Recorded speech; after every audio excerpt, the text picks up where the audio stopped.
Hi everyone to another podcast of Double Cross Anime. This week is a special week, so we're gonna run down the two movies from Satoshi Kon's and the next batch of Nadia Secret of Blue Water. I'm Mario, and co-host with me is Whooper. That's me. So to be more specific, we're gonna watch. We actually watch, and we're gonna just review the first and the last films from Satoshi Kon, which is Perfect Blue and Paprika. That's right. So I think we're gonna start with Perfect Blue first. I'm okay with that. So, yep, Whooper. You just told me that you just finished Perfect Blue. How do you feel about the movie? Less than an hour ago, I finished it. I really enjoyed it. Enjoy. It was my third Kon film. So I had already seen Millennium Actress prior to this podcast. I watched Paprika earlier this morning, and I saw Perfect Blue. Just like minutes ago, really, like an hour ago. I finished it. It was my favorite of the three so far. Really? Wow. Yes. All right. For my part, I'm a fan of Satoshi Kon, so I basically watch all of his movies and the TV series.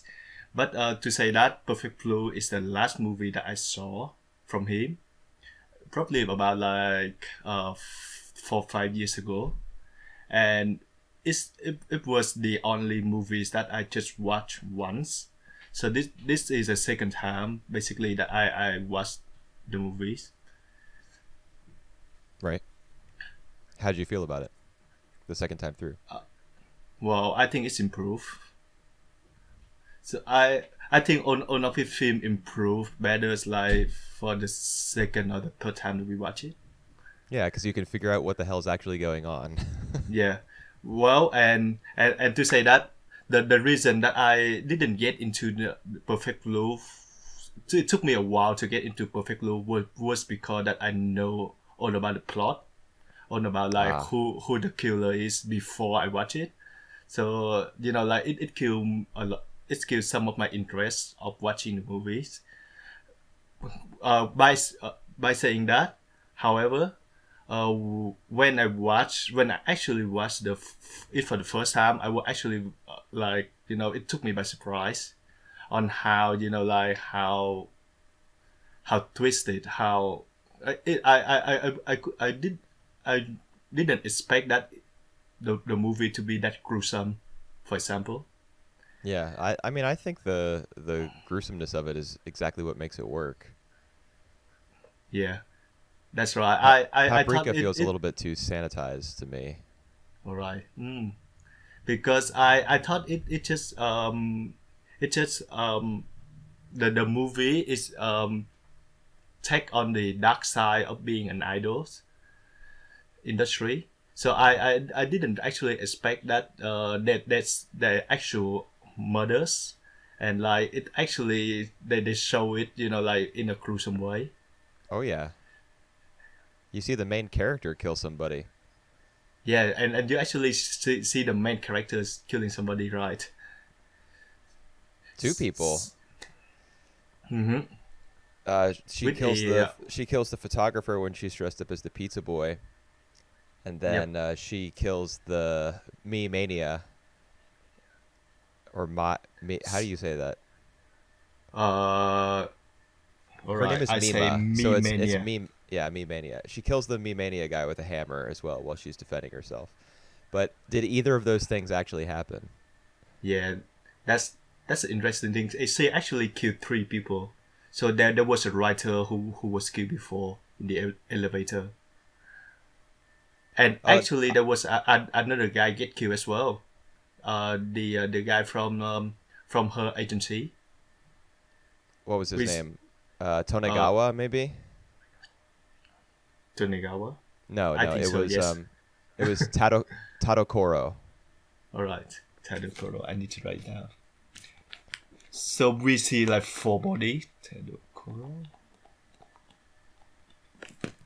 We actually see her killing two of them, Right. Yeah, you see but her murder two people, but I don't think either of those things actually happened. I mean, the people yeah, died, but I but don't think she was the one who killed them. yeah, but the question is, did she really kill them? I, and I think that is like the best part of Perfect Blue from to me, because I remember this thing distinctly when we in the middle section of the movies, and there was a loop, there was a slice. We have Mina waking up Right. in her room. Always with the beam of light coming through the curtains onto her face. Yeah, that's right. And then she doesn't know it that was a dream. What happened before was a dream, and then she just repeat that circle for like 2 or 3 times. Right. And I think that basically the main idea, the main theme of Perfect Blue.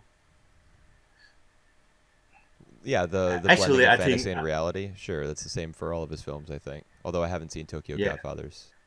yeah. I think actually it's better that we just recap the movie for a bit, Think so? for yeah, for the audience, just to know, just like some feel recap. I don't think anyone's listening to this who hasn't seen Perfect Blue. I mean, if you haven't seen Perfect Blue, you probably shouldn't listen to this because we're All going to talk right. about who the killer is and stuff. Hmm. All right. Um. Yeah. So I think that's basically I think the best part of Perfect Blue when it get into the like into the mind of Mina, Yeah. and it take from her insecurity, it from her transition from pop idol into actress, and she kind of hate herself for going with the flow. So Well, so it she's made to hate herself. She doesn't at first. yeah, she doesn't at first, but she tried to act like like she happy with the decision at first, but whenever she alone, you see her like like feeling very unsure about the new direction of her life. Yeah. Well, I think the reason that she feels insecure is because of the direction. Like, she doesn't feel insecure about the change that she makes. Hmm. It seemed to me as though she was ready to move on to acting. Like the phone conversation that she had with her mom Hmm. near the start of the film when she's in her apartment.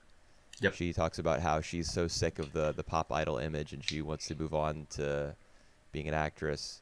She's not insecure about the change. It's about what happens afterwards and her fractured mental state. Yep. That's what makes her kind of like lose it slowly over the course of the film. I think she doesn't, like you say, she doesn't afraid about the change, but she afraid about the image, the new image that she have. So before she have like kind of like naive pure pop idols, popular. But then when she transitioned into the movie, she take kind of like uh more rich role. Like on the rap scene and on the nude stuff. Right. So I think that is something that yeah, she struggle with the new image that she have. Right. Yeah. Well, I mean, the reason she struggles so much is because she gets a fax saying traitor over and over on it, and because she's got like fans that obsessively follow her everywhere and like with their gazes kind of make her feel as though she's a product or an animal or a specimen or an attraction rather than a human being. Hmm. That's and So also there are like she's being given roles and put into situations where she's going to be fetishized and uh, degraded, and there's another word I'm looking for that I can't think of right now, But it's this is definitely Kon's critique of the not just the idol industry, but the entertainment industry as a whole. Any Mm-hmm. industry that's going to use human beings um, as entertainment rather than respecting their humanity. Mm-hmm. This is just a really effective way of getting that message across, because you have an attractive woman who's, attempts are being made on her life, and she's also murdering people in her own mind, or perhaps in reality. That's as shocking as you can get. But I think underneath all that, there's a message saying that we need to respect each other as human beings and not treat each other like commodities. Yeah, and and and the movie actually like dig deep into her mind, both like inside what she think and outside of her as well. So she got like a fan to basically stalk her. Yeah, She that have guy's creepy. yeah, that's creepy. That's supposed to be creepy, and we have the website of Mina Rooms, in which there's someone just detail her everyday life, like exactly like what she does, and to the point that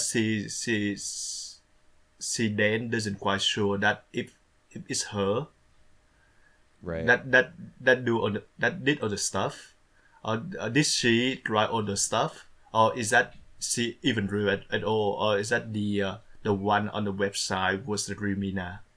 Right. I'm glad you mentioned the website, because I think that plays a large part in her insecurity that you were talking about before. Mm-hmm. Before the introduction of the website and like Rumi showing her how to get on the internet and visit that URL that someone had given her at her last show as part of Cham. Mm-hmm. Um, Before she got on there, she seemed to be, kind of a straight ahead character and not moving in a whole bunch of different directions and being so conflicted and confused. But once she saw the website and she really started to question herself and which one of her fans might be doing this, or who might be doing this, or maybe she was the one doing it, and that she has, maybe she suspects that maybe she's got two people inside of her. Mm-hmm. That's when things start to go really downhill. Yep. And I think the website was like integral to this story, because it kind of kicks off the spiral, the descent Yep. that she goes through. Mm-hmm. Mm-hmm. Mm-hmm. And it's freaky, like, that concept that someone could be watching you and then putting that information online and representing themselves as you, so that it might as well be you to everybody else, because they don't know Yeah, any better. that's That's a very right. scary thought. And in addition to the website, she got like the bomb letters, because she got like the facts that basically threaten her. That's actually remind me of the real case of a guy who was stalking, who were basically obsessed with chalk. You know the singer from Iceland, Oh, did chalk. you say B Bjork? yeah yeah York. That's her name. Okay. Bjork. Yeah. So that guy from America, he was obsessed with her, obsessed to the point that when he knew about her having a love interest, he sent the bomb letters, and then he make a video that basically tell people that like he did all that, and then he killed himself. Yikes. Yeah, that was in I think in the 90s, in the early 90s. Um, Early 90s. Okay. That was yeah, Bjork's first solo album was 93, but she was part of groups before that. So I guess this guy was like yep. an OG I fan. think that was yeah, that was 96, 97, I think. Okay. As he didn't receive the bond letters, thank God for that. Yeah. Um, yeah, so this is basically the same ideas that like people just obsessed with Mina, like that guy just basically obsessed with her, and to the point that he actually want to kill the real Mina, because the image that he have doesn't quite match with like the real Mina now. Right. So He thinks that she's an imposter yeah, and and that he's bas- been emailing with the real one. Yeah. And I think the real one was Rumi. Do Yeah, it you think was. so? Oh, of course. I mean, the ending of the film makes that pretty clear. She's running around in the street, uh, All right. and it keeps flashing back and forth between Rumi and Mima. And the perfect Mina, the Vito. I think that what they call it, the Vito Mina. The what? Vito. Vito. Visual? Yeah. V nah the fake Mina. Okay. All right. Um, and how you think about how so that's the idea that's Con want to do, but how do you think about he do it visually? I thought the movie was like I thought it was terrific on a visual level. My Mm. favorite shot was the one right after she gets the fax that has traitor all over it, Yep. and then she looks out her window, and then the camera is like it's pushed in on her window, and then it zooms out, Yep. and I wonder how because this was definitely shot on film, like all the cells were shot on film. This is like pre 2000.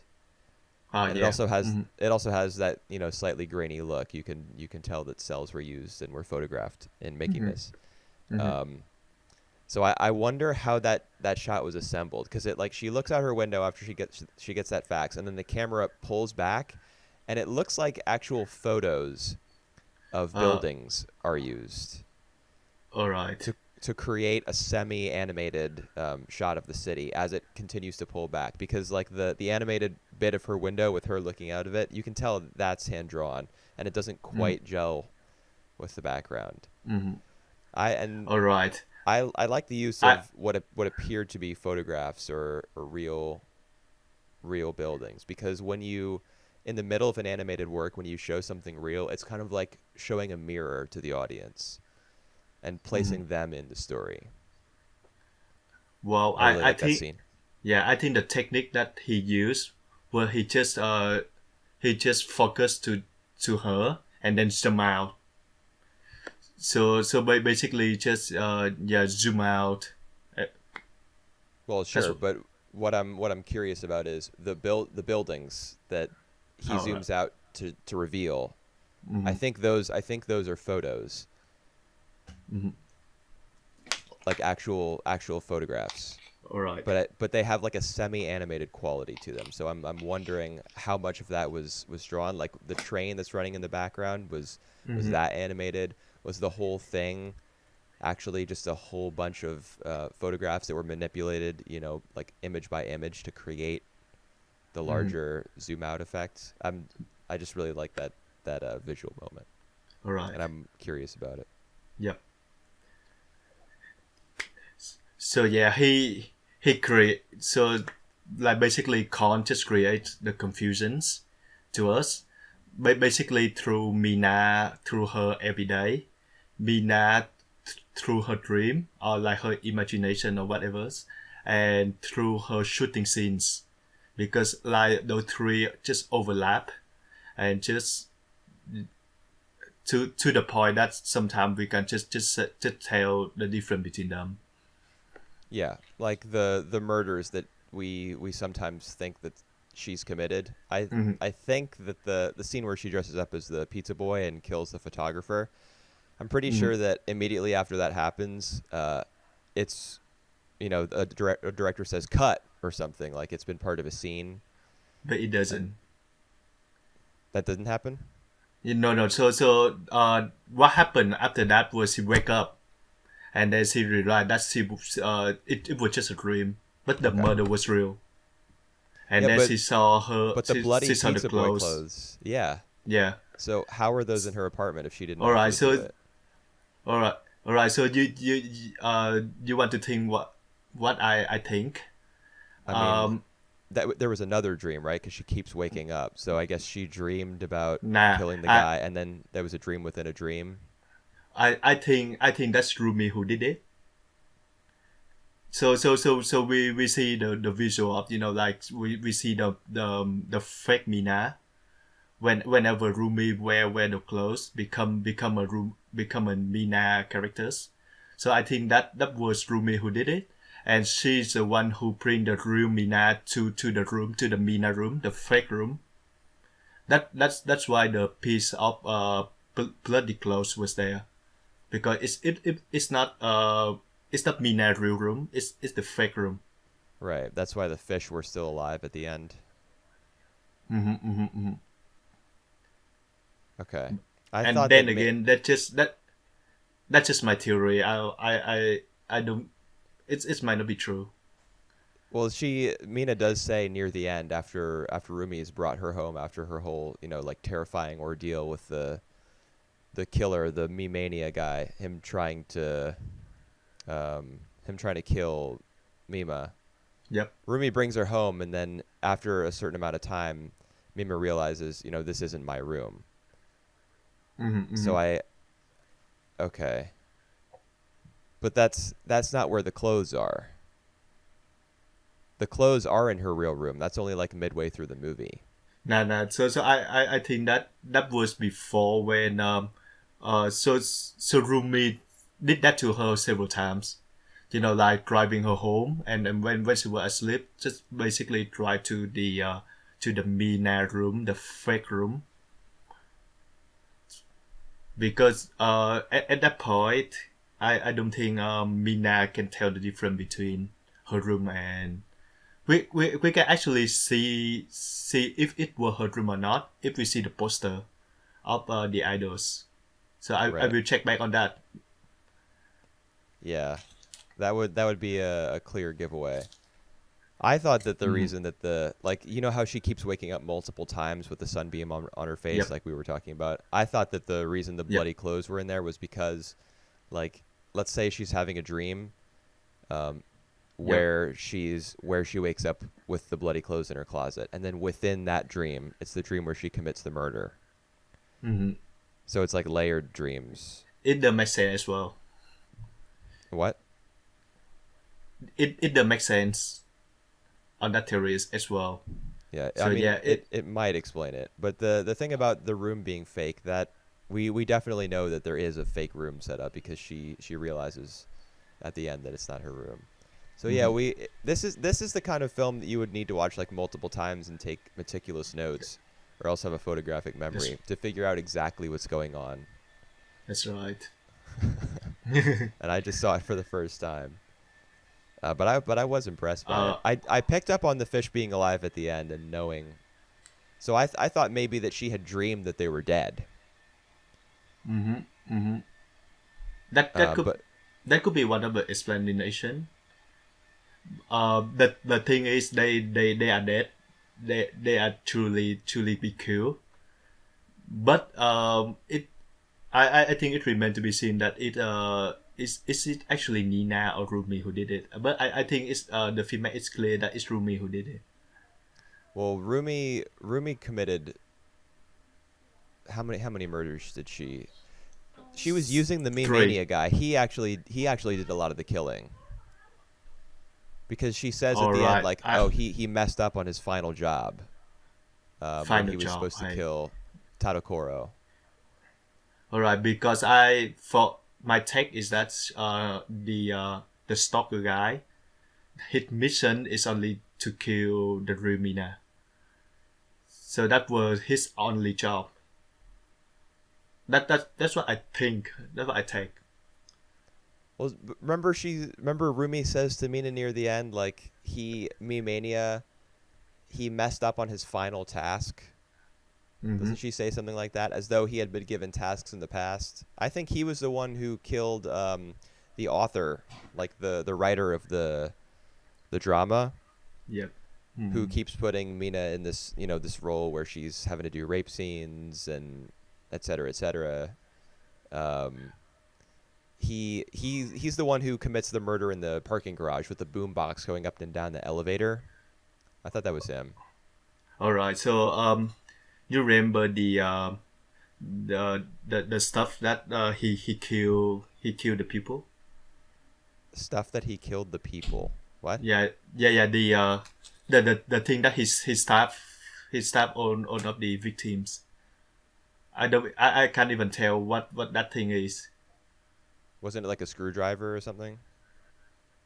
It does look like a screwdriver, but it's like it's big, it's huge. It's huge. That from what I remember actually. But anyway, my point is I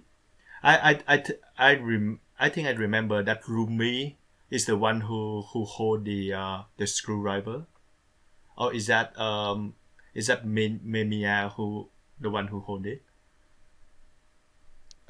It's him. He's the one who tries to kill Mima with the screwdriver. All That's right, him. so that's him. So that's him all along then. I think so. He's because his MO is he stabs people's eyes out. Mm-hmm. I mean, he stabs them all over, but he also makes sure to get their eyes. Mm-hmm. Wow. I'm pretty sure he did a lot of the actual killing, and then he was being manipulated by Rumi. Because remember, Rumi was she was the one doing the website, and she was the one who was emailing with him. Because that's what he says to Mima near the end when he's like pinning her down. Yep. He's talking about how he's been talking to the real Mima, and the one that he has pinned to the floor, you're just a fake. Yep. So Rumi was All right, that makes manipulating sense. him, and she reveals herself to Mima near the end Mm-hmm. because I guess she has like a psychotic break or something. I was totally fooled. I did not think it was her at all. Mm-hmm. So the movie did its job. I suppose, but it wasn't just a simple thriller either. I think its job largely was to show how, inhumanely we treat entertainers and performers and celebrities Yep. and It's each scary. other in general. Yeah, it's scary actually. Yeah, it's a frightening film. Yeah. So that because it's scary. It's a frightening film.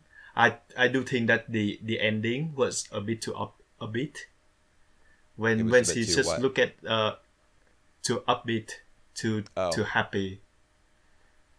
Like right, when she just see herself in the mirror and then she basically said, "I'm real." right.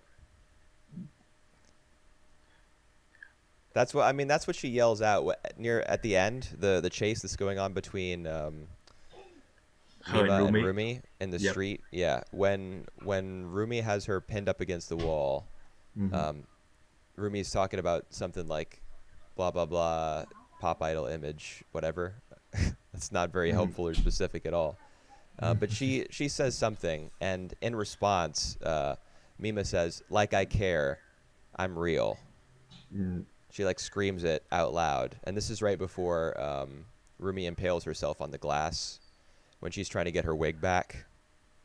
And yeah, and Like that's in her pursuit of like this image, this wig that's completing her image. In her pursuit of that, she ends up killing herself, which is, I guess, mm, Kon's way of telling us that it's dangerous to try to pursue that sort of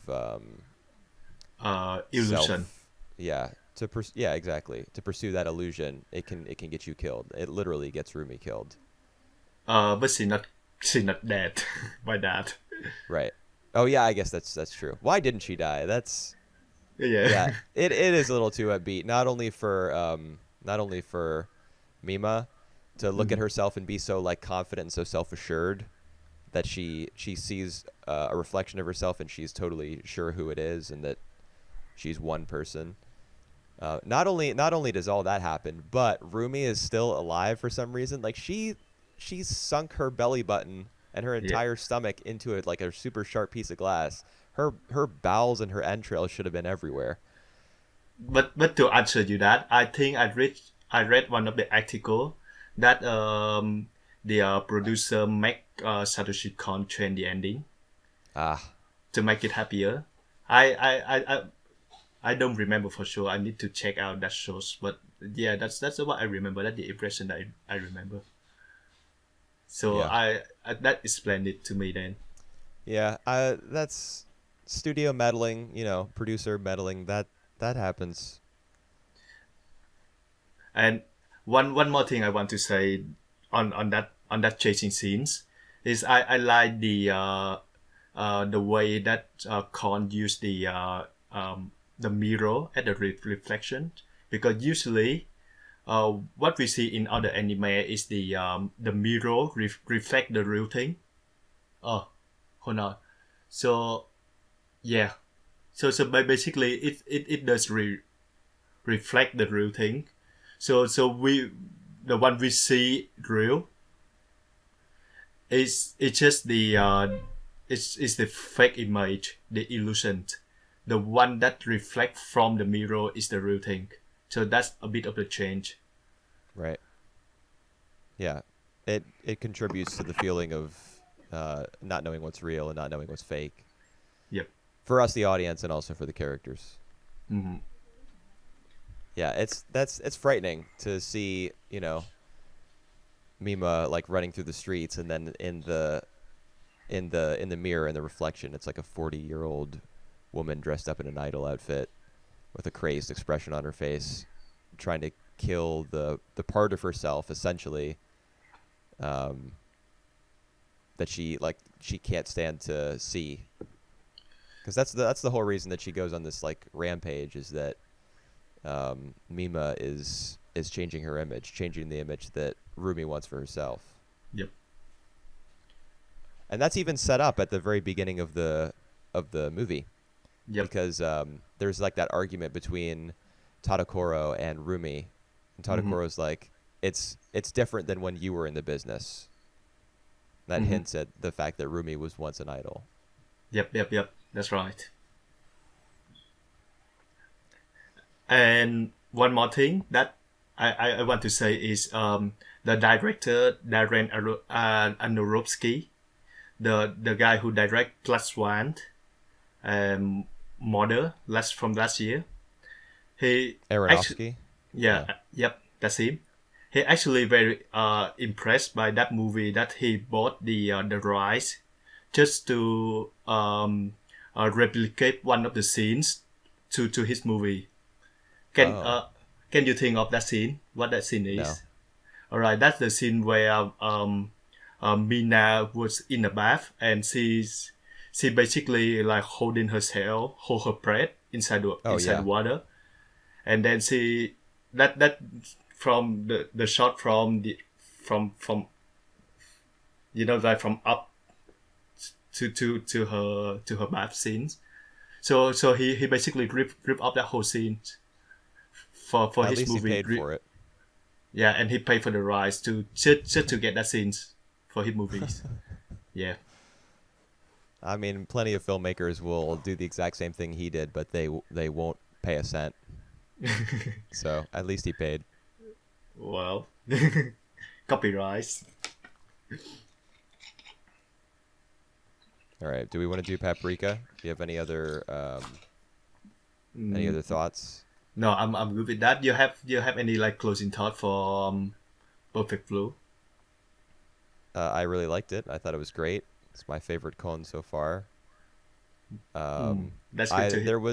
There was some stuff that I wanted to talk about regarding the rape scene. The first one. All right. one. I want to talk about that as well. We can skip that. Oh, you do? Yeah, because I think the scenes are supposed to be horrifying, and it is horrifying. It is like very uncomfortable.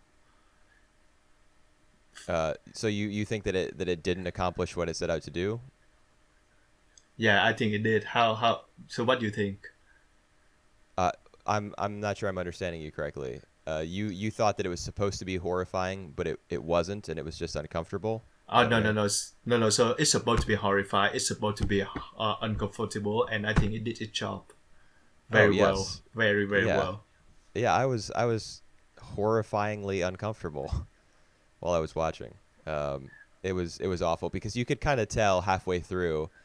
It's always really amazing to me when animation directors are able to draw their characters and storyboard their scenes in such a way that you can kind of feel as though it's an actor performing the role, and you can tell when their performance changes. Because midway through that scene, I could tell when Mima was no longer acting, like when it wasn't even 1% acting, and she was just scared and was feeling completely violated and was like emotionally distraught. That's right, and what make it worse is the way that like people treat him after that, treat her after that. Like after that scenes, people just ask her to do some more scenes, some more risk scenes, take some more new photos, and basically the guy Mimina, he actually want to rape her as well, just like it from that rape scenes. So that was like the inception of her, like her descent into darkness. Yeah. The thing that makes that scene especially strong for me is the outfit that she wears, because it closely resembles her pop idol outfit from the beginning of the movie where she's doing that concert. Mm. They're like, both outfits are very frilly. They're mostly white. They have a little bit of red in them. She's wearing like a hairpiece. They're not identical, but they are like closely related in terms of color and just general style, I suppose. So it kind of draws a parallel between rape and idol culture. Yep. And that sounds like kind of a strong phrasing, but I think that's the argument that Kon is making, is that it's a form of like dehumanization, and when you're putting these like young vulnerable Japanese women up on display for everybody, mostly men, to see, it's like just as disgusting as what goes on in where that bar, wherever they were shooting. I don't know, for that scene. Yep. So I think like 20 years from now, 20 years since the movie release, some of the scenes, I think the movie as a whole is still relevant to like the idol culture, and like the message that it tried to complete. Yeah, I was interested in some of the dialogue. This film was released in '98, so yeah, like you said, it has been 20 years. Some of the dialogue said like, "Oh, there's no more money in being an idol. It's not profitable anymore." Mm-hmm. And, that was the argument that was being made for her becoming an actress. Mm-hmm. But idols are still huge. I mean, now 20 years after this movie, we're getting like 3 or 4 anime every season about idols. And I'm sure that idols are still like a big industry, probably bigger than they've ever been, and they're selling tons of merchandise and like singles, music stuff, and their autograph sessions, and et cetera, et cetera. I wonder if that was actually the case when that movie was released, if it was like a dying industry and it was revived. Yeah. Well, I'm just curious. All right. Yeah. Let's get to the other movies, because we run out of time now. Yeah. All right. Paprika. So let's get to Paprika. Just so you know, just so the all the listeners know, that Paprika is like one of my favorite anime or live action ever. One of your favorite films. One of my favorite film ever. Yeah. So my opinion on that might be, a bit biased, but well, you're not gonna like what I have to say about it. All right. Shoot me, man. It's shoot you. Well, I hope it doesn't feel as though you've been shot. This is, of the 3 Kon films I've seen, this is easily my least favorite. Why? Because unlike in Perfect Blue and Millennium Actress, where the editing serves to kind of create a loose ambiguity about what's real and what's not, I feel like in Paprika, the entire plot of the movie, I mean, they literally create a device called the something mini, the DC Mini. DC Mini. Yep. They literally create that device so that Kon can string together a bunch of dream sequences, and that's the film. That's right. Yeah, I really don't feel as though there's much of a story here. I feel like it's just a bunch of dream sequences put together through the use of a MacGuffin that they title the DC Mini. All right. I I do say that the first dream sequence is like the teasers of the movie. So if you like that the whole scenes, I think chances that you're gonna enjoy the rest of the movie. So did you like the first dream Yes. sequence? Yeah, definitely. All right. It's Konakawa's dream sequence, right? The cop, where Yep. he's going through. Mm-hmm. There's a bunch of different homages to films, and he's playing a role, and so is Paprika in all of them. And it Mm-hmm. ends with the scene in the hallway where a person, like a body's falling in slow motion, and somebody's running down the hallway who's just killed him. Yep. Yep. Yep. And it's not until the film is most of the way over that you realize who the people are. All right. Um. So Yeah. Tell like all this stuff about the big, what's the guy's name, the fat guy, Tokita. Tokita. Yep. Yeah, everything about his character, about him being like a man child and a genius and stuff, I just did not care for him one bit. He was, to me, he was just like the scientist who created the item, the plot device that let Kon just let him spill his imagination all over the script and connect it in whatever way he fancied. Mm-hmm. I'm not sure what we were supposed to get from his character. Do you remember the scene where what's the woman's name? Um. I have it down here somewhere. Asuko. Yes, Yep. Atsuko. You remember the scene where Atsuko calls him like selfish and Yep. like immature, and that everything he was doing just amounted basically to masturbation, because all Yep. he was just doing it for himself and not for the good of humanity. Mm-hmm. Um, I like how do you feel about that statement about his character? How do I feel? I, Yeah. I I do think that the character himself, Tokita, is a bit of irresponsibility, irresponsible. So he's more like for the sake of creating like new device and not for like how to use it. So in that particular scenes though, I feel for Asuko because it's like in the moment of crisis and he's still like his mind still wonder about making improving the DC Mini. So I do feel that Asuko have make sense in that Right, but case. does he ever change? Yeah, Like he did. she says all that stuff about his character. Does he ever change, or is he just quote unquote redeemed by the fact that she loves him? No, see, he did reflect that, but to the plot point that like he went into the the dream of his assistants. So that's for the service of the plot. Yes. What I'm asking is like, do you feel as though his character really changed and became more than just what she called him? Mm, Because when he Well, was hooking himself up to his friend, he literally said, responsibilities and morals, I don't care about any of that.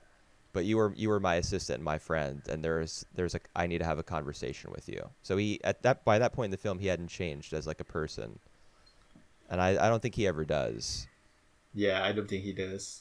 No. So his character was just like a big zero for me. I didn't care about him at all. All right.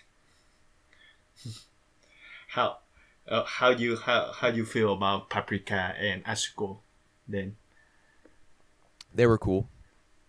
It's another split personality. Kon seems to do that in like literally everything. I guess he doesn't in Millennium Actress, although he kind of does because there's like um, there's the part of her that's a quote unquote normal person and the part of her that's an actress. Mm. But in this film, there's like literally a split. How exactly does Paprika work? So she just appear on the dreams. Basically, what Asuko when she dream, she become Paprika. That's how Paprika work. Okay, yeah. So it's kind of like a split personality Yep. because she acts so differently and her voice is so different, although she's voiced by the same person. Is it? Yep, same person. Oh, wow! I didn't know that. Yep. I looked it up because I thought it was, but I wasn't totally sure. Hmm. Basically, I just feel I as though Paprika is like incomplete as a single story. It was very, like visually inventive and trippy. This is to me this was like Paranoia Agent the movie. All right. Hmm. So many similarities. All right. So just for the listener knows, like throughout his career, Kon had made the all the movies about the blur line between dream and reality through many genre. So we have a Perfect Blue at the psychology thrillers. We have Millennium Address as like the period drama, and now we have Paprika as like the science fiction, Right. and all of them dealing with like dream and reality. And I think Paprika also dealing with the duality. So like basically everyone have like a different side, a different like basically side of them. So we have Asuko and Paprika. We have like uh, Detective Kunakawa and his young self in his dreams, Right. and we have like all the villains that like in the dream become stronger and more powerful in the dreams. So yeah, I think it has something to do with the duality. Definitely. I mean, But that's inescapable if you're watching a Kon film. and I actually also like the climax, how Paprika like resolve the climax by having like Paprika appear to be a young child, a young girl who basically eaten up the energy or whatever of the old man. I Yeah, just it I was just like a like the bunch of basic concept. it was like a bunch of black sludge or black goo, right? Yep. Didn't the Mm-hmm. exact same thing happen in Paranoia Agent episode 12? Really? I don't Yeah. remember that much. Yeah, yeah, it Yeah, does. pretty sure. Oh man, I actually made a list of all the things that are in both this movie and Paranoia Agent. All right, you can tell me about that. There's a cop as a central character in both. Yep. There are scenes of people laughing maniacally on rooftops. In Paprika, they jump off. In Yep. in Yep. Yep. Paranoia Yep. Agent, they're part of the OP. Mm-hmm. Characters breaking through screens or through walls, All not right. Yep. just in real life, but in like it's meant to symbolize the shattering of like a fourth wall or of the boundary between dreams or reality or film and reality. Mm-hmm. Mm-hmm. A woman with a split personality, Yep. a focus on perversion. So remember how there's a whole bunch of weird dancing stuff at Yep. the start of every dream. Yep. Once it advances to the part where like it's everyone's dreams all kind of colliding near the end, there are a bunch of dancing Mm-hmm. cell phones that are taking upskirt pictures Yep. Yep. Yep. in Paprika, and also there's the scene where Osanai puts his hand through Paprika's lower body and then moves it upwards. And Yeah. It. in Paranoia Agent as well, there's like a strong focus on perversion. All Um, right. the use of technology as an escape from reality. There's Mm-hmm. meta commentary on film. Mm-hmm. They're even scored by the same person, Susuma Hirasawa. Yep. Yep. It's like I just see Paprika as an extension of Paranoia Agent, or perhaps it's the other way around. Maybe Paranoia Agent was a dumping ground for a lot of the ideas that Kon had leading up to Paprika.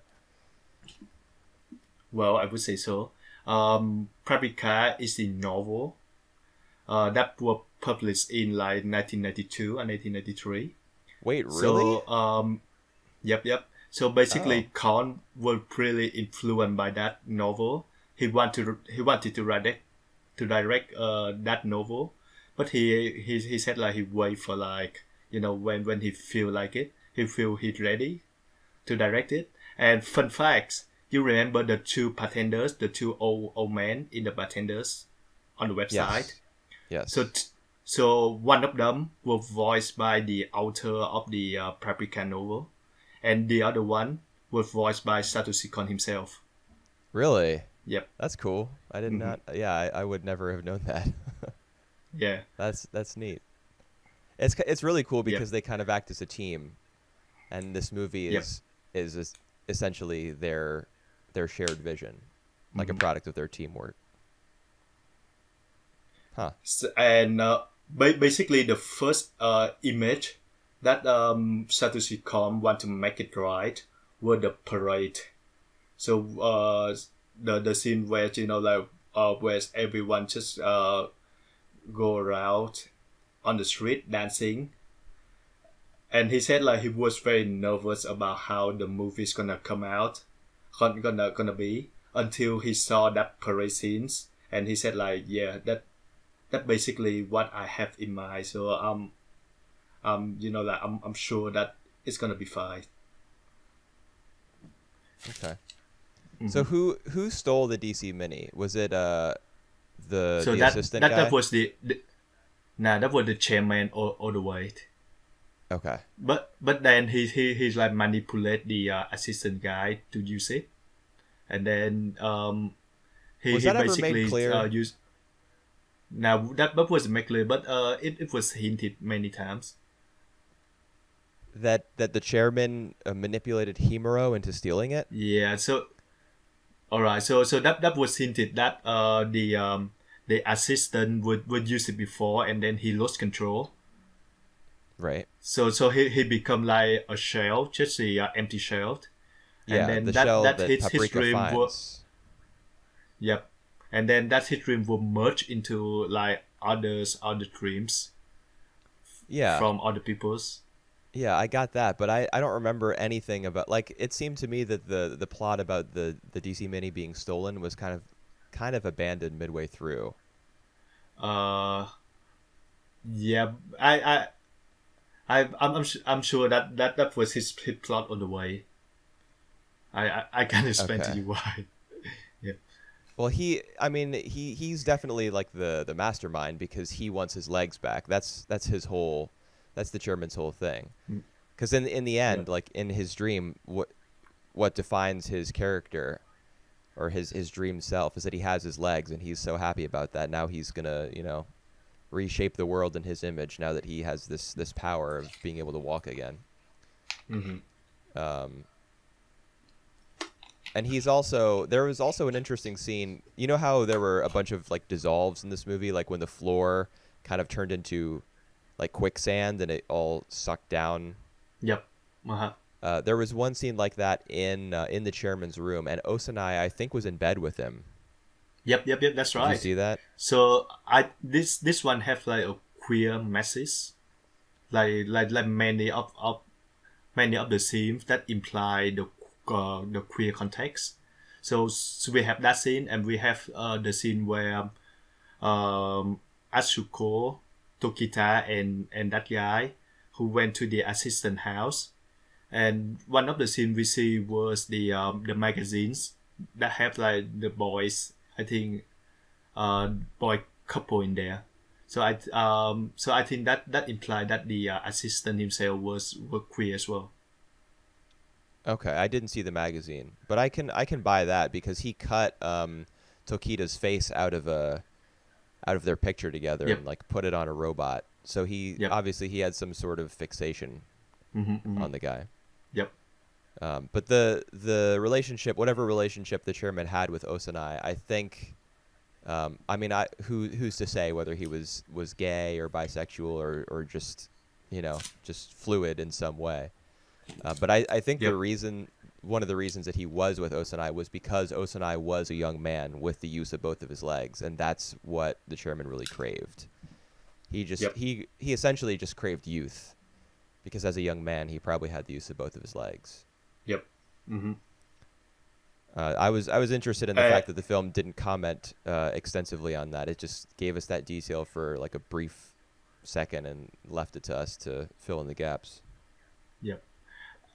And actually, in Paprika, more than any of other movies, I feel like the editing of his match of his so-called match cut were pretty extensive and really on point. So like there was many times that you see like the characters open the door, and he basically like in another scene altogether, Right. or like the when one of the characters just do some specific movement, and the next time we see like they have that exact movement but into another scenes. We have Yeah. that in Perfect Blue as well. Yep. But in Paprika, I saw that like the most relevant because of Oh, all the dream sequence.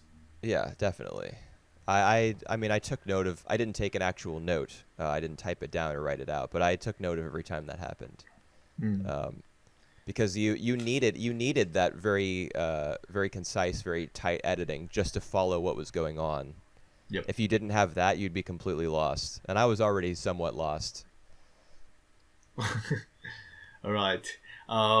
Yeah, I agree with you that the Tokita as a characters and even like the relationship between Tokita and Asuko Yeah, doesn't. what was that? That was so bizarre. Well, I can buy the later, like the scene where she appear behind him and say all the things that uh also you being fat, but sometimes the appearance does matter. I actually can buy that, but what I feel bizarre was like the very first scene when we see Tokita get stuck on the elevator, inside the elevator, and the image itself feel very weird. Yeah, oh, it's definitely weird. What it, I remember that image gets matched up with something at the end. In the Yep, dream, he's yep, he's yep. stuck. What is it? Like between he gets stuck in the building In the building, somehow. yep, yep, yep. Yeah. And she pulls him out, and then it flashes back to when she pulls him out of the To that elevator. scene. But it's just so like the romance between them is so strange. And I am not saying that because like she's attractive and he's fat. That doesn't have anything to do with it. It probably has to do with well, I mean, the fact that she comments constantly on his obesity, that doesn't help. Yep. But I think it probably just has to do with the fact that she is underwritten and he is like barely written. I just like I don't I wish the movie had a stronger focus on her or on the cop. I wish it had like an actual central character like Perfect Blue does or like Oh, Millennium Actress does. all right. Did you just say that Asuko was underwritten? Underwritten, yes. All right, because I feel that her role was written all right. It it has some kind of act, but uh, to say that I feel that her relationship, her love for Tokita was basically the admiration. It's not the romantic love. So I don't buy it or that they get married in the end. What are we supposed to think that they're married? Did that go over my head? Yes, they're married. Remember when Paprika telling Oh yes, I do now. Yeah. yeah, That her name is going to change. yeah, Yes. her to Tokita. Yes. Right. Yeah, but that actually happens. Like I think we're meant to believe that. That is crazy. Oh, yeah, it's crazy. Like the whole movie is crazy. It's like wow, right? Yeah, that was really my issue. It didn't feel like one single vision or one single product. It really did feel kind of like Paranoia Agent, like a smorgasbord, like a sampler platter with a bunch of different stuff on it. All I right. just didn't feel like there was a very strong through line, and I was kind of disappointed in that. But I mean, the film looked great. I found my attention wandering from time to time, but there was always some neat bit of editing or a really cool set piece around the corner that would pull me back in. And actually, that is the case with Satoshi Kon films. That he actually he always caught me off guard on how like how he how he make the distinction between the dream and the reality, and then he blur that light, and then when you see something in the dream appear in the real life. So in Paprika, that's when the huge the door that's appear in real life. That just basically, you know, that I was in I was so surprised. I was, you know, like it. I never see the surprise when when I see that door just appear. Are you talking about the doll that appears on the steps at that like amusement park thing? No. So later on, when when apparently that Asuko wake up and and Oh, right, the she went gigantic to doll that smashes the building. yep, so that's That that wasn't. where That was yep, all still a dream. that's reality actually, but that when the dream merged into the reality. So the Yeah. whole thing that happened then was reality. Yeah, so the y- mix between dream and reality. Yeah. I mean, I got that like the DC mini, it had all the participants and all the people who had received therapy, like all their consciousness and all their dreams all merged together, and then somehow through the power of magic or something, the dreams world and the real world merged and stuff. But I kind of view it all as having been a dream, like not that someone was asleep and their mind was conjuring it, but it wasn't like real. It's like out of consciousness. Well, Yeah, I I guess. I I still regard it as that a reality. So yes, that Yeah, I it I think was. It was. I think that's how consciousness in that. So it half dream and it half reality. You were right when you say that's a dream. I was right as well when I say that's a reality. We can have our cake and eat it too. Yeah. Did you catch any like special significance of Konakawa's backstory, like about him being disappointed that he didn't finish the film with his friend? Did I catch anything? Like the significance of that story, of that backstory. All right. I did feel that to you know to improve his that for basically for his character development, and he somehow like involved into the main plot, but in saying that I also feel that like his role feel like it's just written so that he can support something support to the plot, so it was a bit forced. Okay. I actually I liked Konakawa. Yeah, I Um, like him as a character. Yes. what I was going for was, how he was disappointed that he didn't finish the film with his friend, maybe his college buddy. I don't remember exactly how old they were. When he was 17. So When he yeah, was 17. Okay. yeah. I think that Konakawa was supposed to represent Satoshi Kon because Kon was unable to finish Dreaming Machine, Oh man, and talking about that. Yeah. even at the end of the movie when Paprika through that online like bar website, Yep. she recommends that Konakawa go see a movie called Dreaming Kids, Yep. and Uh, he buys a ticket. and did you? But we don't get to see the film, and just like we don't get to see Dreaming Machine in real Yeah. life. And did you actually see that when he come to the theater at the very end of the movies? We passed on the poster of his previous movies. Yes, I did catch that. Yeah. So yes, that was sad. Hey. I think like this film came out in 2006, and Kon died in 2010. Yep. Rather suddenly. He was told that he had like half a year left to live. Yeah, that's So right. so I don't think that Paprika was like a message. I don't think that Kon knew at that time that Dreaming Machine would never come out. But Yep. that makes it that much more eerie and like prescient, kind Yep. of like foretelling the future, that he would write a plot about a character who goes through life disappointed because he doesn't end up finishing a film with his close friend. Because Kon's close friend with whom he couldn't finish Dreaming Machine was Maruyama, the guy who founded Madhouse. Yep. So I kind of feel like the 17-year-old guy whose face is constantly in shadow throughout the movie, I feel like he's supposed to represent, or this is my interpretation rather, that he kind of plays the role of Maruyama. Oh. Huh. And Kon, he doesn't finish the film, he moves on, just like he passed on in real life. I just felt like there was a very strong parallel there, which is weird because Paprika was completed 4 years before his death. Yep. And it just made me sad. Yeah, that just made me sad as well. Hey. All right. Closing thoughts about Paprika? It's my favorite film ever. Is it really? I know it's one of them. Yeah, it's like one of top 4.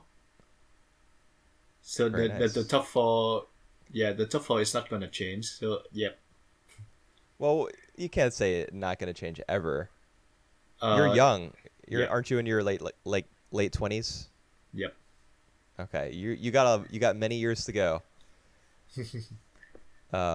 Well. Yeah, it's a unique film. All right.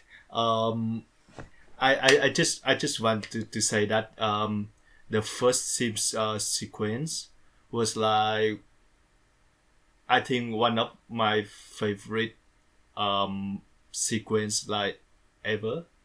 All right, just one of my favorite Kon sequence ever, and it actually influenced me to a whole lot of ways. The way that I think about dream, about the way that like I write a story. So yeah, I own that movie. I own that sequence a lot. I really enjoyed watching it too. Yeah, and there was also one of the visual from the movies that influenced me as well. That was when Paprika just get into the dream of Tokita, and she see like pieces of the scenes. So you see she see the street, and she see like some pieces sticking out, reveal the whole the whole thing inside the whole way, and that was just impressive for me. I'm not sure if you know which scene I'm talking about. No, I don't. All right, I will send you the screenshot of that later on. Okay, I can edit that into the video. And apparently, Christopher Nolan also inspired that movie, and he made his Inception based on. I've heard about that. I don't know. Has he ever come forward and said that he was inspired by Paprika? Didn't he say that he had never seen it? Well. He did say that he inspired by Paprika. Oh, like okay. he some bit of Paprika he inspired from that, especially did you watch Inception, by the way? Yes, I've seen it. All right. Especially one of the girl characters was inspired by Paprika herself, the architect. Ellen Page's character. That's the one. Yes. Yeah, there's actually a scene in Paprika, the one where she there's a shot like down the road, and this like the screen kind of is broken. It's like it's glass. And it shatters. And all right, that's the one. That's from Inception. That's the one I was talking about. Right, Yeah. That's the one I was talking about. Yes. Yeah, I noticed that right away. All right. That is like clear proof that he had seen Paprika, but from what I remember, I think Nolan denied having seen it. He did at first. All right. Yeah, I'm sure it was an inspiration, but I don't think it was like a close enough match that that you can say he's guilty of anything like illegal. Well, it just make me mad sometimes that people keep comparing Paprika with Inception, in terms of like how they say about Paprika, they will immediately get to Inception, like I just did actually, but there was like two very different movies that just happened to be about dreams, because one of them is like very dream logic, follow a dream logic, and the other one very scientific mind about dream. It's like two completely different beasts. Right. Yeah, Paprika is more about dream logic. And I think that's part of the reason why I wasn't as into it as I was with Perfect Blue. Perfect Blue is like an exemplary, or I should say, it's a perfect example of its genre, like of a specific type of film, a psychological thriller.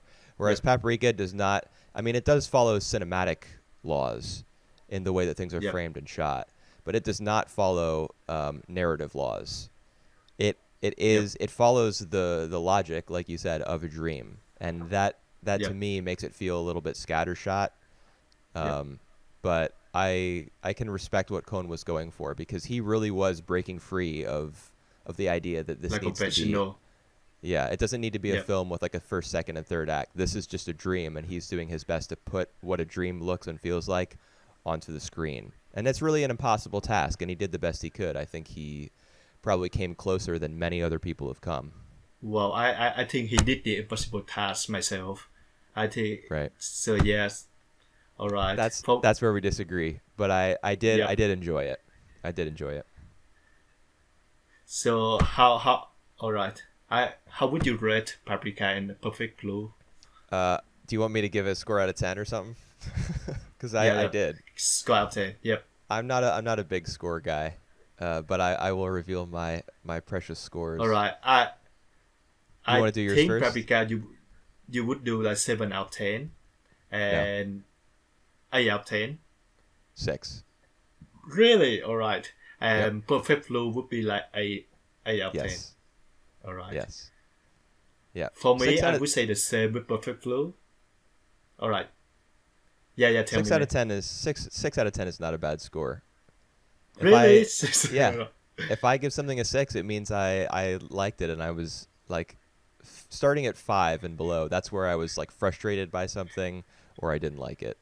All right, 6 out of 10 is still mean above average. Yeah. All right. I'm sure you would give Paprika a 10. Yeah, it's one of your 4 favorite films. It's like one of the very few films that I will give a perfect score. By the way. Yeah. That's how it should be, man. You should have a few that are your favorites that get that perfect score. Right. All right. Let's get to Nadia, The Secret of Blue Water, episode 6 to 10. Yes. And how you feeling about this batch of the 5 episodes? Didn't like it as much as the first 5. Oh, why? How comes?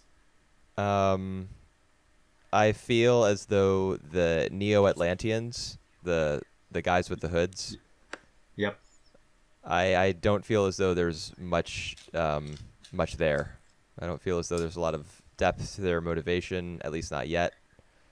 And I've like all the scenes where he's holding Mary and King hostage so that Nadia will tell him what he wants to know. Like that's repeated 2 or 3 times over the course of the like episode 6, 7, 8. And it's she's just like a damsel in distress, and Jean is trying to save the day. I didn't get much out of what happened on the island, honestly. I like the more adventurous, like hopping from place to place, doing different stuff. All right, I did get 2 things from the islands events. So one of them is that guy whose name is Gargoyle. Gargoyles invent like the ultimate weapon, who basically like a nuclear weapon to me. Yeah. He calls it the Tower of Babel. Yeah. Have you know the history about the Tower of Babel? Because I don't. Yes, I do. I would be interested to know a bit about the context. The Tower of Babel it's a story from the Bible. The Tower of Babel was a tower that I can't remember what country or what nation built it, but they were attempting to build a tower that would reach heaven, so they could like communicate with God. That was All the right. idea. And God's response was he made it so that all the people like that were working on the tower, he made them all like speak different languages, kind of. Hmm. He made it so that they couldn't communicate with one another, and that Hmm. they all spoke in different tongues, as a way to like confound their efforts of building a tower up to heaven. That's the story. All right. But I So, don't think the name Tower of Babel really has much to do with its actual function as a super weapon, because this is something that Anno does. He even pulled the Sodom and Gomorrah, the names of the two cities that were like fire from heaven rained down and destroyed them. That's another story yep, from the Bible. yep, yep, yep, He yep. put those names in the thing as well, and he did this in Ava as well. He just takes religious iconography and terms and throws them into his stories because he thinks they're cool. And I think a lot of fans will have like a good kick out of that. Like try to dissect what it mean, why he want to put that in, all this kind of stuff. Yeah, but it doesn't really mean anything. Well, especially with Eva, because like everything he put now in Eva will basically have something to do with the context. What do you mean? All right, no, I just being the sarcasm. Oh no, Ava is more planned than people give it credit for. But all the religious stuff in Ava about the Yep, Dead Sea Scrolls, and like when angels die they leave behind that cross shape, yep, yep. that was just for looks and for like atmosphere. But All in right, terms of Ava's actual like psychological significance, there's a good deal of stuff to be found there, and a lot of people don't recognize it and they shit on it, but all right, it's not really fair. all right. All right, so that was the first thing. The first thing that I get out of the Iceland Act, that Gargoyles making like a weapon to basically rule the world. That basically his ideal of like seeing the weapon as the way. I like the parallel between him and uh who's Nemo, who see the weapon, and as they say, I don't remember what they say exactly, He said it was but Satan's weapon, whereas Gargoyle kind of viewed it as a divine weapon, like the, a godly weapon. yeah, that's right. I like that. I like the two different viewpoint regarding the same thing. So that was the first thing. The second thing was John uh like basically team up with the Grandit gangs, and I Yes. actually enjoy the three of them very much. Yeah, I thought that was kind of fun. Yeah, they just run, they just like hit it up right away. Yeah, So especially I John consider and up the mechanical guy. Like there's the two guys. yep, One's like really strong and one's really smart. And John is like yep, he forms a close connection with the smarter guy. Samson, Hamson, I don't know. yep, Samson, I think, and the lady as well from that special connection with Nemo. I would say have a crush on Nemo, Yeah, and I I actually laughed out loud when that happened. and you see how she changed her voice. Oh my god. Yeah. Yeah, I did after I laughed, like after that happened and I started laughing, I was like immediately taken aback at how funny I thought it was. I didn't I can't believe how successful that was. Yeah. So yes, like I didn't really like very fond of them on the first episode, but now they become like very like likable characters. Yeah, they're together with Nadia, John and Mari in the OP. Yep. Like there are some shots where they're Oh. all in the same frame together or they're all running together. And Yep. they've kind of made the transition to like supporting Sidekicks. protagonists Yep. already. And So actually, they're at this I like point, them. I yeah, actually at this point, I don't think they looking forward to the blue water as well. Maybe they do, but they just like their objective is as well, like having Right. a crush and stuff. Yeah. Well, we And did get that hint in episode 5 about the two henchmen kind of pointing out to Grandis that it was more important that she locate Nadia than that she get the blue water. So there's, and we yeah, also know that she's not telling, like she doesn't tell the truth to the captain of the shoot, yeah. what's it called? The American warship in episode 3 maybe. Yeah, yeah. She Uh-huh, lies about how she found out about the blue water and like knowing about it. So Yep, yep, they still know more than they're letting on, and I think their quest to get the blue water may come back up at a certain point. yep, But right now they seem to be on team Nadia. yep. And on other notes, we have like an episode dedicated to Nemo, and I actually think that Nemo and Nadia has some kind of maybe a father and daughter relationship.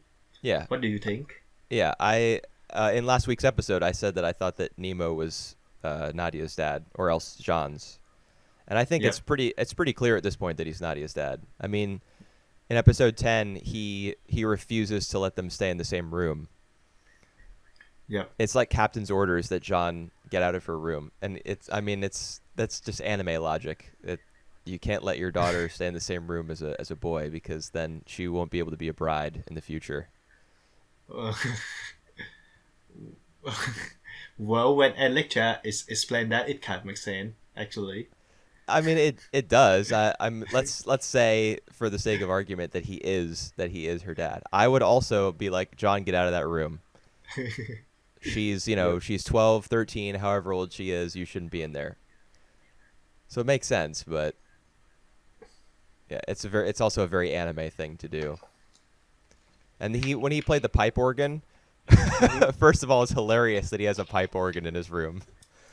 Yeah. But when he Right. played it, it must have been a melody that Nadia recognized from her time with him, whatever time that she spent with him as a child, because it made her think of her mother, and it Yep. made her like sleepwalk to his cabin or his quarters. So I think it's all but certain that he's her dad. So the next question will be why he abandoned Nadia, why he didn't want to see her, like at the first time that they met. Right. Well, it appeared as though he didn't even know that she was there, because in this episode, maybe 9 or something, maybe episode Yep. 9, he's like, wait a minute, Nadia's on board? Like he didn't find that out in the first batch. And I thought he had, but maybe he didn't. Well, I think that he did. He did know that Nadia just on board, but he refused to see her. But now that he see her, like all of his emotion come back. That's what I Right. get. Right, yeah. But yeah, I either way. I also wonder about why he abandoned his daughter, or what. Maybe abandoned isn't the right word, because we don't have the backstory. I just wonder Yeah. what happened. Yeah. Remember last week you were talking about Atlantis? Yep.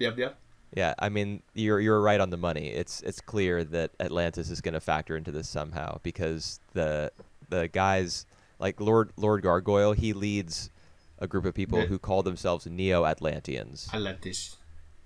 Yeah. So he also says, Well- as he's escaping from the destroyed island, with like his hideout gets blown up, he says, as he's escaping in his airship, he says, "Foolish humans." So he's not human. Mhm. So maybe Yeah. maybe Atlanteans, like denizens of Atlantis.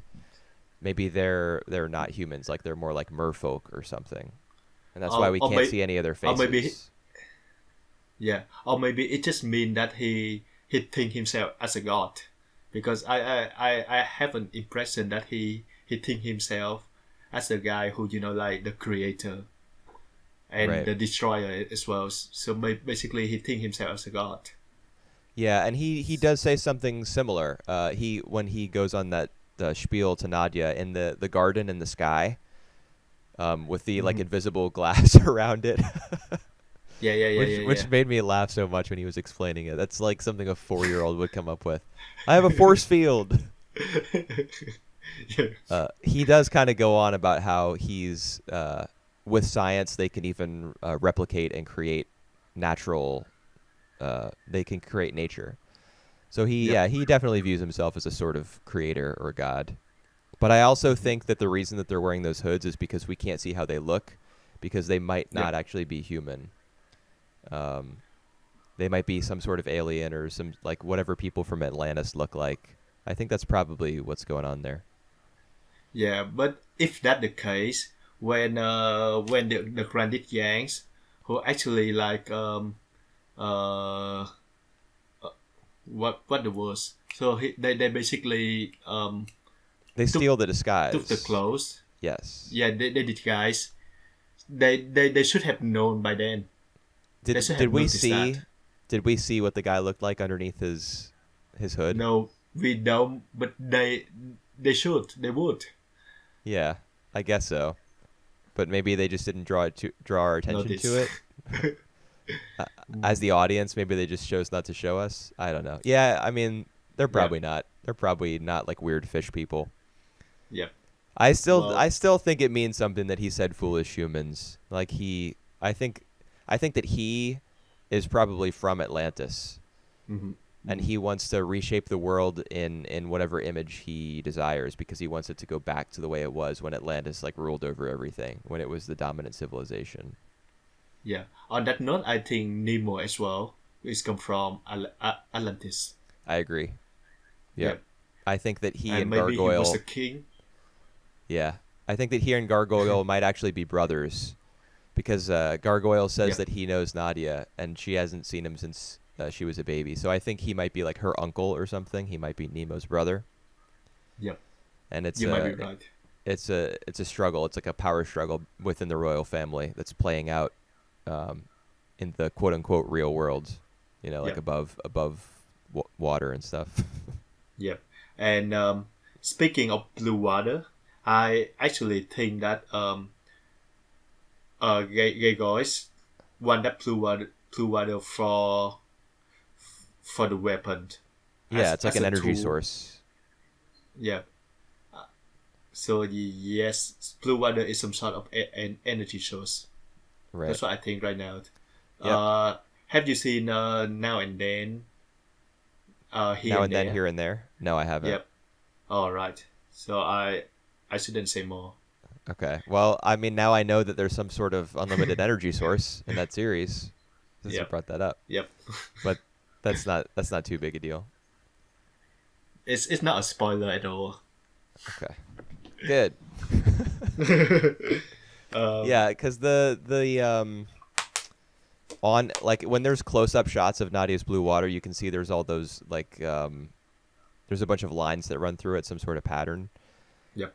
And the tablet that he was using to power the big super weapon, the big laser that shoots up at the somehow they have a satellite in the sky. Yeah. I don't get that either, but it's like he didn't shoot straight to the thing. He shoot to the satellite, and then the satellite reflect that energy to the place he want to shoot. That's like unbelievable technology. That technology doesn't even exist in real life, does it? No, it can't exist in real life. It can't happen. It's just man. Yeah, it's a little nutty. But the idea is that they're a super advanced civilization. Because Jean, when he was on that island, he was just marveling at everything he saw. You know how he tends to do, like when he goes in the submarine. Yep. He points it out again with Hansen or Sanson. Yep. Look, there's no rivets in the floor. How did they do that? That's amazing. Wow. Yep. He was the same way on the island. Everything he saw, he was just flabbergasted by. So it's a really advanced civilization and their technology. I mean, I guess if anyone would have the ability to shoot a laser up into a satellite and have it blow up an island, it would be them. Why don't they just like shoot straight to the island? Can you explain to me that? Nope. Why if had to go all the way to the satellite? I think I think the actual reason is that the Earth is curved. So if you want to hit a target that's far away, you can't actually do it with a light source because light travels in a straight line and it's not bound by gravity in the same way that projectile weapons are. So if you want to Wow. shoot something that you can't see, you actually need to shoot it up into the sky and have it reflected down. Wow. Like that's the case in real life. You can't shoot something that's that far away with like a beam weapon or Yep. light. You need an Hmm. actual projectile, but projectiles wouldn't be as destructive as this weapon that they have. Yep. All So they right. got it figured out. Yep. And what year was that again? 1890 something. I think the series starts in 1889. Yep. So that's super, super, super advanced technology Yes. that we have here. Yep. Well, good for them. I hope their ambitions of world conquest uh, go over well. Yep. And speaking of that, there is some like development between Nadia and John. As you know, like they I think they start to have a feeling to each other. Kind of. Well, I mean, John is which like staring at her when she's fanning herself because it's so hot. yep, Does that count? that doesn't count. Well, John always has like a fixation on her, so yes, but Nadia start to trust him more and more, and I would love that their friendship just stay like that. I don't want them to become more like romantically involved I think they because probably will. There's still 30 episodes yeah, left. yeah, and because I think it's my hurt the soul, but yeah, I think they probably will. Yeah. I mean, we'll see how that goes. Yeah, Yeah, they do exchange a couple looks in this episode, and they have to be interrupted because they're gazing into each other's eyes. yeah, But yeah, I think you're right on when you say that she's trusting him more. There's no more snide comments about, oh, I thought you were such a great inventor, but you're actually terrible yep, from yep, yep. episode 2. Hmm. There's no more of that. They seem to be more partners and allies now. Plus, Yep, they're kind of bound together by the fact that they're raising Mary, yep. which like she is going to become annoying. I can Oh already man, tell. yep, yep. Do you see like the way she got cuffed? It just because she just like like hanging around the gardens and picking up flowers, Yep. right? She's that's probably going to happen multiple times. I have to imagine she's going to keep getting kidnapped and stuff. Yep, The show is not above trotting out the tropes. yep, yep, yep. But it's Yeah, I do think that she's very cute. I like her design, yep. and I'm even okay with her voice. Mm. Like it's clear that some woman in her 30s is probably voicing her, but I think it's a good vocal performance. It's pretty standard. Like it's what I've come to expect, and it sounds all right. All right. In terms of enjoyment, I actually enjoy this batch as much as I enjoy the first ones. Nice. But yeah, but to say that, I also feel that the plot doesn't go as far, doesn't go as rich as the first batch, the first 5 episodes. So actually, we basically like talk about everything that happened in the last 5 episodes. Yeah, pretty much. We didn't talk about the mines at all from episode 10, like the plot to trap them in the underwater coral Yeah, cavern. yeah, I thought that was a pretty nice episode. I got a yeah. similar feeling of tension that I did from that episode in the batch of the first 5, where they're like Mm. underwater with all the engines off and the lights off. Yep, yep, yep, yep. I I got got a the same feeling as well. Mm. yeah. So I mean I think that the the animation director's ability to like put together a tense scene.